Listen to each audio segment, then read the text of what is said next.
जय गुरु जी। शुक्राना शुक्राना शुक्राना अनंतम अनंतम शुक्राना मेरे गुरु जी महाराज। जय संगत जी। एक छोटा सा सत्संग है मेरा गुरु जी का।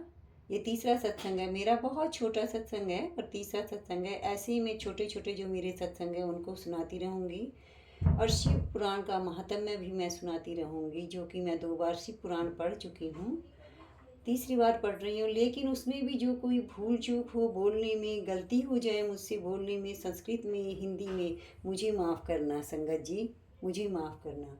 गुरु जी के गुरु मंत्र से ही मैं शुरू करती हूँ, गुरु जी के मंत्र से मैं उसको समाप्त भी करूँगी।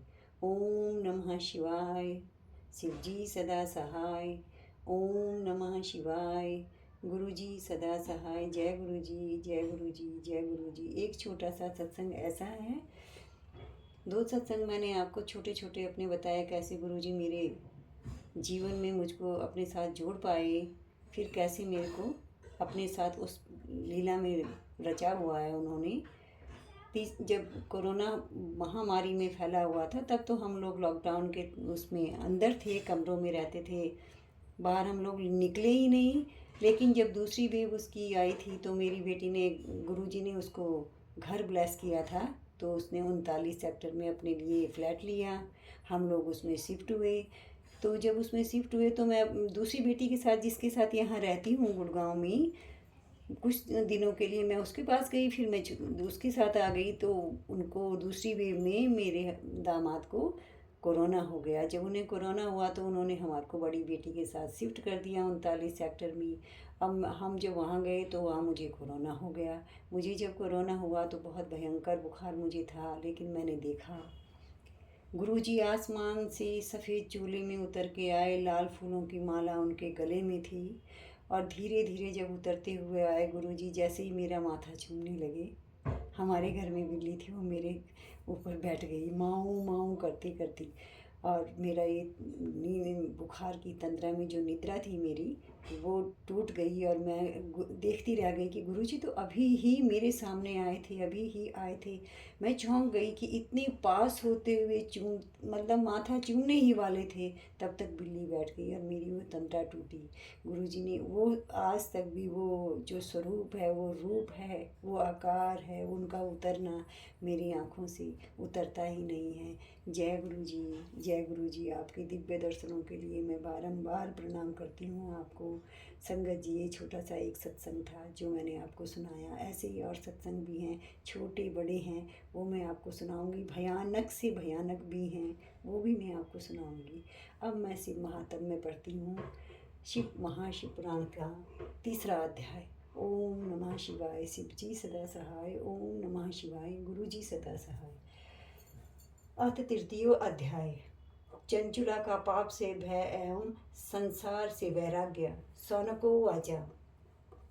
सूत सूत महाभाग सर्वज्ञोऽसि महामते, तत्प्रसादता कृतार्थोऽहं पुनः पुनः इतिहासमिमं श्रुत्वा मेतीव मोदते।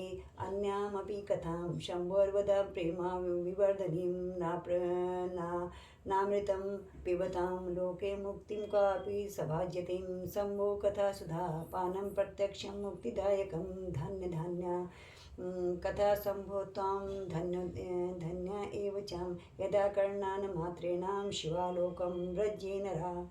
सौनक जी बोले, हे महाभाग सूत जी, आप सर्वज्ञ हैं। हे महामते, आपकी कृपा प्रसाद से मैं बारंबार कृतार्थ हुआ। इस इतिहास को सुनकर मेरा मन अत्यंत आनंद में निमग्न हो रहा है। अतः आप भगवान शिव में प्रेम बढ़ाने वाली शिव संबंधिनी दूसरी कथा को भी कहिए। अमृत पीने वालों को लोक में कहीं मुक्ति नहीं प्राप्त होती है, किंतु भगवान शंकर की कथा मृत का पान तो प्रत्यक्ष ही मुक्ति देने वाला है। सदाशिव की जिस कथा के सुनने मात्र से मनुष्य शिवलोक प्राप्त कर लेता है, वह कथा धन्य है, धन्य है। और कथा का श्रवण कराने वाले आप भी धन्य हैं, धन्य हैं। सूतो वाचा। शृणु सौनक वक्ष्यामि तदग्रे गुह्यमुप्यता। यथात्सवं शिवा भक्ता नामागृणीर्वेदवित्तमा। समुद्रानिकटे देशाग्रामो बालकसंज्ञका। ग्रामो भास्करसंज्ञकां वसन्ति यत्र पापिष्ठा वेदधर्मोज्झिता जनां दुष्टा दुर्विषयात्मानो निर्देवा जिव्यावृतया कृषिवला शस्त्रधरा परास्त्री भोगिनं खला ज्ञानवैराग्यसिद्ध्यर्थं न जानन्ति परं हिते कुकथाश्रवणाढ्येषु निरता पशुबुद्धया अन्ये वर्णाश्यका कुध्या स्वधर्मा विमुखा खलां कुकर्मा निरता नित्या सदा विश्वैर्नश्च ते स्त्रियं सर्वाश्च कुटिला शरण्यां पापलालसा कुधयो व्याभिचारिण्यां सदा वृत्याचारी वर्जिता।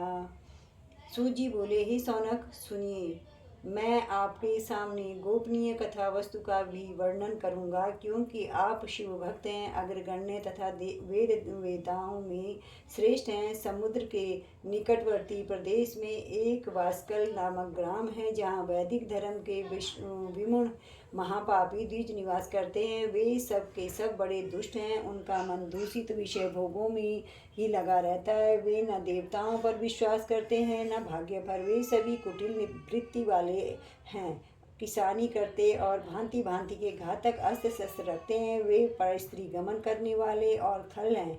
ज्ञान वैराग्य तथा सद्धर्म को वे बिल्कुल नहीं जानते हैं। वे सभी पशु बुद्धि वाले हैं और सदा दूषित बातों को सुनने में संलग्न रहते हैं। जहाँ के द्विज ऐसे हों, वहाँ के अन्य वर्णों के विषय में क्या कहा जाए। अन्य वर्णों के लोग भी उन्हीं की भांति कुत्सित विचार रखने वाले स्वधर्म विमुख एवं खल हैं। वे सदा कुकर्म में लगे रहते हैं और नित्य विषय भोगों में ही डूबे रहते हैं। वहाँ